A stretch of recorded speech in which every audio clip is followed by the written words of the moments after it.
오늘 즐거운 또 감사한 성탄절입니다. 예수님께서 이 땅에 우리에게 가장 귀한 선물로 오신 날이죠. 근데 이제 예수님께서 확 눈에 띄게 이렇게 오시면 좋은데 예수님이 오실 때 사람들의 눈에 거의 잘 띄지 않았습니다.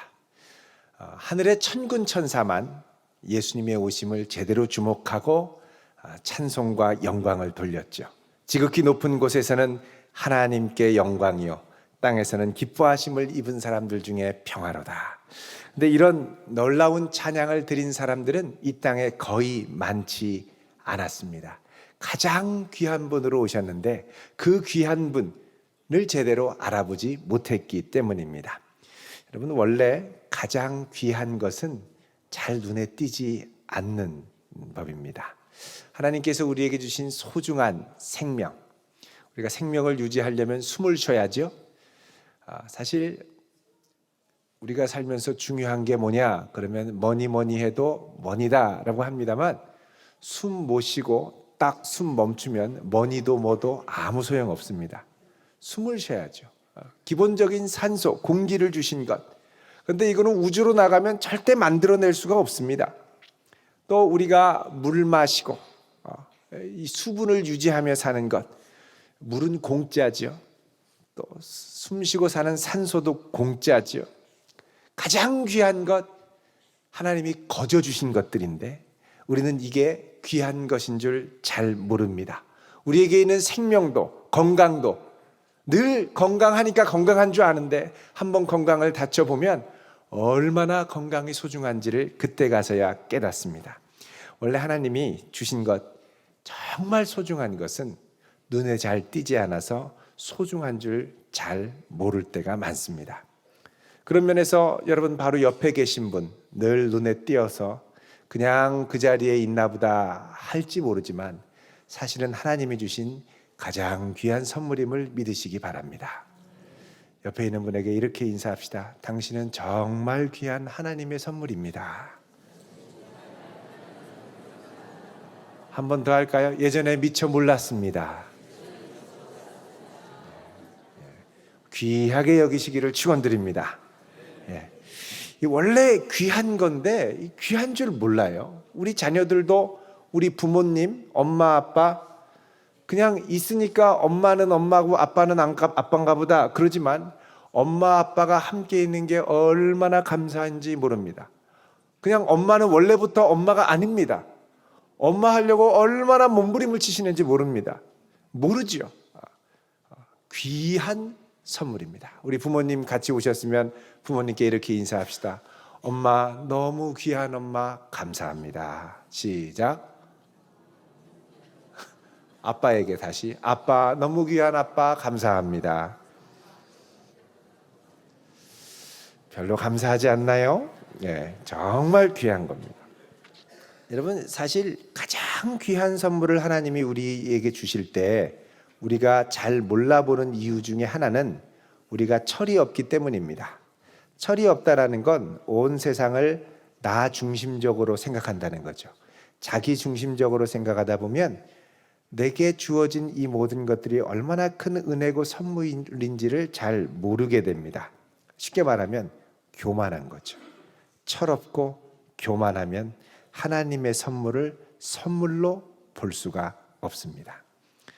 여러분, 우리가 하나님께서 귀한 선물인 예수님을 선물로 받을 때 우리가 이 예수님이 얼마나 귀한 선물인가를 알려면 겸손해야 되고 철이 들어야 되는데 예수님이 우리에게 귀한 선물로 오실 때 대부분 그분이 귀한 분인 줄 잘 모를 때가 너무나 많습니다.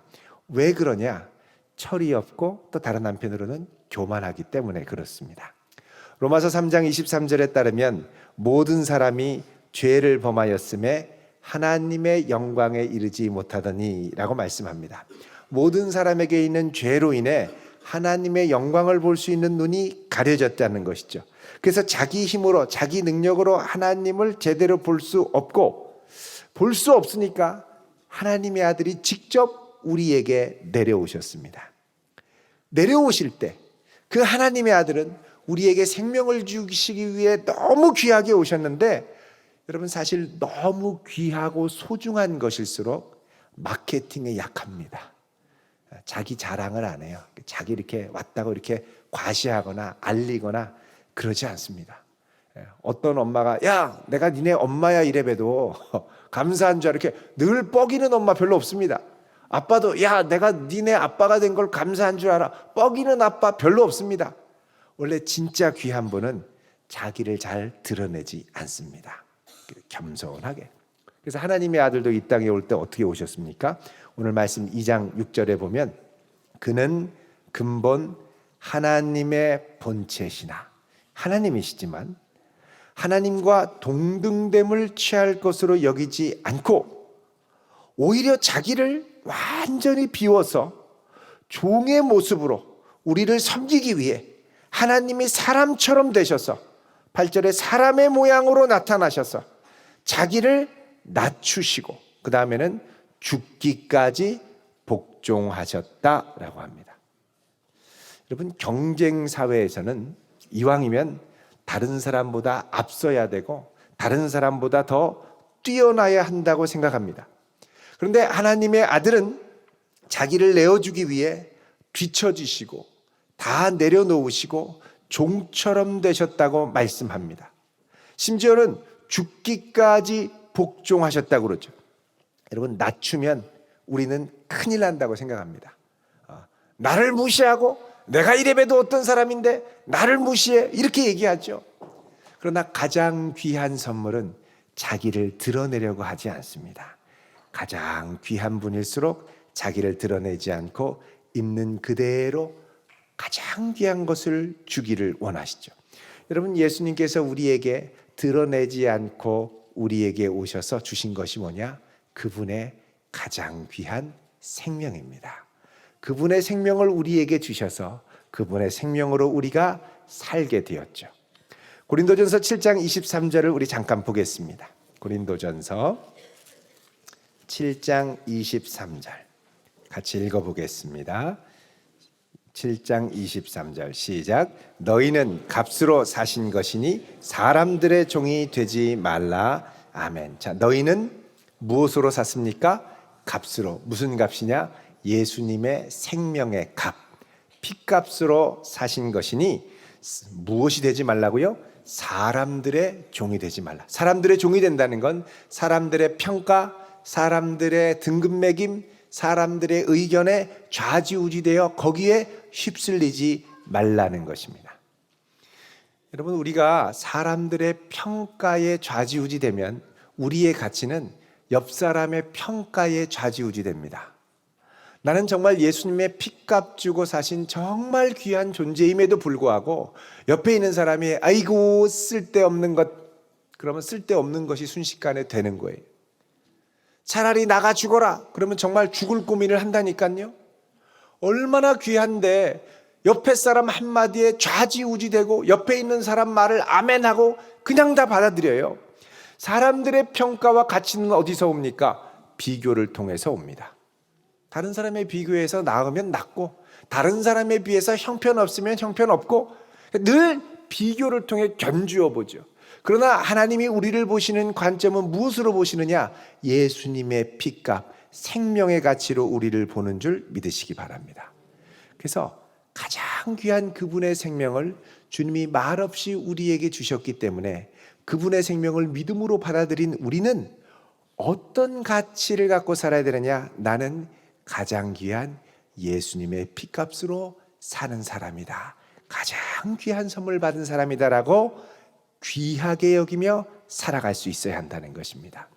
근데 우리는 보통 이 귀한 가치를 세상이 평가하는 것으로 세상에 때묻은 모습으로 우리 자신을 자꾸 바라보죠. 자, 여러분 길에 갔는데 임자 없는 수표가 하나 있습니다. 이제 우리 어린이들 성탄절 선물 사달라고 막 장난감 사달라고 조르는데 우리 삼촌들 이모들 쉽게 그래 네가 원하는 장난감 사줄게 했다가 화들짝 놀라시는 경우가 있습니다. 요즘엔 장난감 값이 상당히 비싸기 때문이죠. 사준다고 했다가 뭐 레고 하나만 해도 10만 원, 20만 원. 막 올라가죠.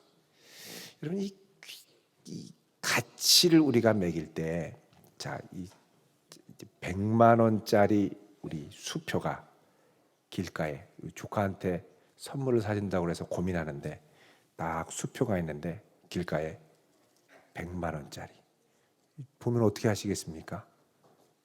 이거 주우시겠습니까? 어떤 분은 경찰서에 신고해야죠 이렇게 얘기하십니다.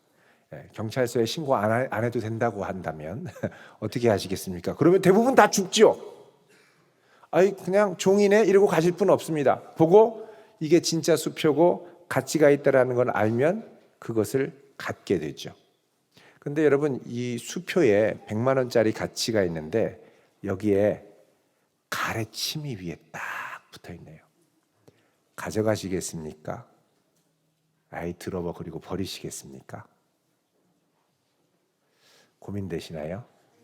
그러면 수표가 보니까 10억짜리예요. 액면가가. 근데 누가 왁 하고 가래침을 뱉고 또 밤에 막 오바이트를 하셨네요. 쉬야도 하셨어요. 근데 이게 얼마짜리라고요? 10억. 주시겠습니까? 모른 척하고 가시겠습니까? 고민되시죠? 고민 거의 안 되실 거예요. 무슨 소리예요? 빨리 주워야죠. 이런 분들이 대부분이죠. 자, 이거 주운 다음에 그대로 은행에 못 가져가지 어떻게 합니까? 씻어야죠, 깨끗하게. 자, 더러워도 10억짜리고 깨끗해도 10억짜리입니다. 근데 우리는 우리 자신을 볼 때 더러워도 예수님의 피값짜리고 깨끗해도 예수님의 피값짜리인데 더러우면은 완전히 가치가 100원짜리, 10원짜리도 안 되는 것처럼 여기고 조금 깨끗한 것 같으면 되게 귀한 것처럼 여기고 옆에 있는 거랑 비교해서 좀 더 깨끗하면 더 귀한 것처럼 여긴다라는 것이죠. 우리는 세상 사람들이 볼 때 좀 더럽고 찌그러졌을지 모르지만 여전히 가장 귀한 예수님의 피값으로 사신 하나님의 존귀한 자녀임을 믿으시기 바랍니다. 가장 귀한 거예요. 가장 귀한 생명을 주기 위해 그분이 이 땅에 오셨습니다. 안 오셔도 되는데 왜 오셨습니까? 이거 받아야 살기 때문에, 이거 받아야 생명을 얻기 때문에. 그럼 우리는 사람들의 기대와 평가에 휘둘려서 살 게 아니라 누구의 기대대로 살아야 되느냐? 이 귀한 선물을 주신 분의 기대대로 살아야 됩니다. 예수님의 기대대로 살아야 됩니다. 인도에 한 비즈니스맨이 있었습니다. 조니 링글이라는 아주 전설적인 비즈니스맨이었습니다. 어떤 사람이 인도에 사업을 하러 갔는데 여기서 사업을 하려면 누구랑 파트너를 만나야 됩니까? 그러니까 이구동성으로 사업하는 사람이라면 당신이 여기서 사업을 하려면 조니 링글을 통해서 하지 않고는 절대 사업이 불가능합니다. 그분을 꼭 만나야 됩니다. 그러면서 그분이 어떠냐고 물어보면 아주 수완도 좋고 모든 네트워크가 있고 또 재력도 막강하고 덕도 있고 근데 조금 한 가지 아쉬운 게 있다. 뭐 이런 식으로 얘기를 하는 거예요. 뭐가 그렇게 아쉽냐 물어봤더니 다 좋은데 장가를 좀 부실하게 간 것 같다. 이렇게.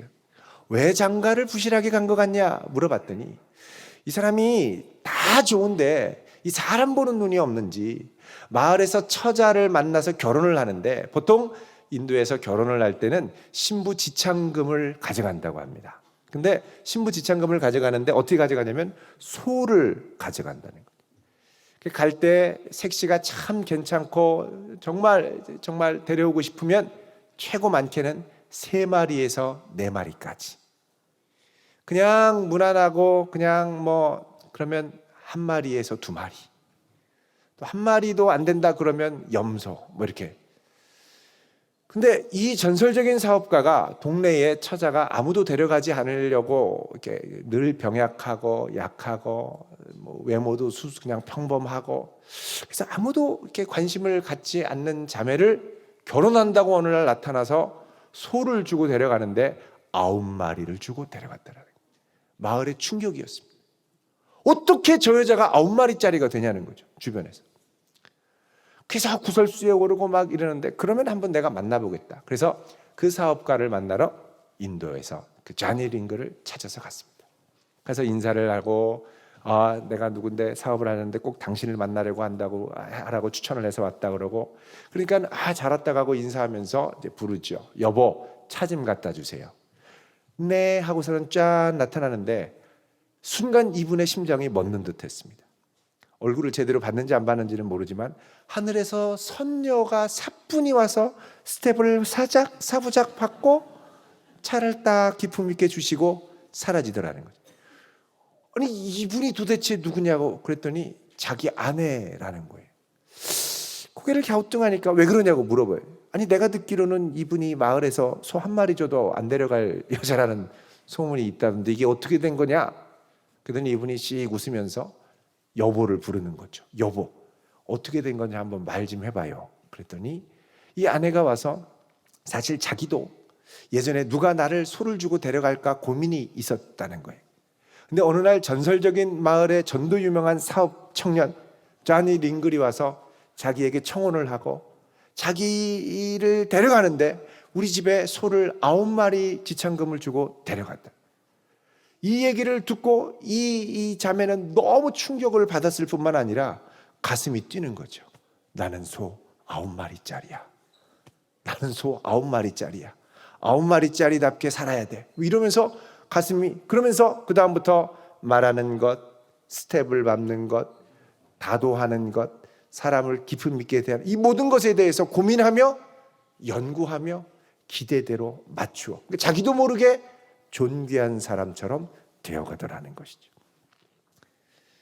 여러분, 사람이 기대대로 된다고 하잖아요. 기대대로 크고. 우리는 누구 기대대로 살아야 될까요?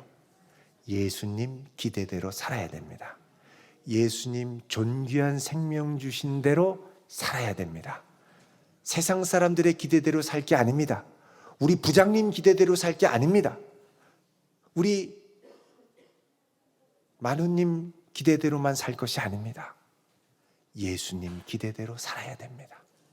예수님 기대대로 살아야 돼요. 이것을 위해 예수님께서 우리에게 오셨습니다. 그리고 기꺼이 그분의 뜻에 나 자신을 내어드릴 때 예수님은 무엇을 경험했느냐? 하나님의 뜻대로 자신을 내어드리니까 하나님이 그를 오늘 말씀해 보면 지극히 높여 모든 이름 위에 뛰어난 이름을 주고 하늘에 있는 자들과 땅에 있는 자들과 땅 아래에 있는 모든 자들로 예수의 이름에 무릎을 꿇게 하셨다는 것입니다. 여러분, 이 존귀한 선물을 받아들이고 그 가치대로 살 수 있는 성도 될 수 있기를 바랍니다. 그러면 주님께서 그분의 영광을 우리를 통해 드러내실 겁니다. 이 땅에 살아가는 많은 것들이 유통기한이 있습니다. 그런데 귀한 것일수록 유통기한이 길게 되어 있습니다. 유통기한 10년짜리도 있죠. 내가 이 프로젝트를 잘해서 승진하면 그 10년짜리입니다. 성공, 명예 10년, 20년 지나면 끝나는 겁니다. 그래서 세상에 있는 것들이 전도서에 따르면 헛되다 그러죠. 헛되다라는 건 뭐냐? 히브리어로 헤벨, 그래서 수증기입니다. 잡을 듯한데 잡고 나면 사라지는 것. 이게 헛된 거죠. 유효기간이 10년에서 15년, 많게는 20년 정도까지 갑니다. 근데 그거 지나면 이거보다 좀 더 가치 있는 것이 오래 갑니다. 그 뭐냐? 가족입니다. 부장님 없어지고 부하 직원 더 이상 안 만나도 그 다음에 끝까지 계속 갈 가족들이 있죠. 근데 가족도 건강하면 오래 가지만 건강하지 못하면 중간에 일찍 헤어져야 될 때도 있고, 그래서 가족은 좀 더 길게 갑니다. 소중하죠. 그런데 이 땅을 떠나서 영원까지 같이 갈 것, 가장 소중한 선물이 예수 그리스도입니다.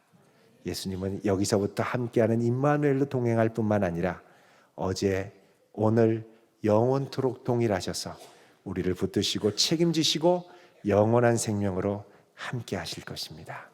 이 귀한 선물 예수 그리스도를 꼭 붙들고 가는 복된 성도 되시기를 주의 이름으로 축원드립니다. 기도하겠습니다.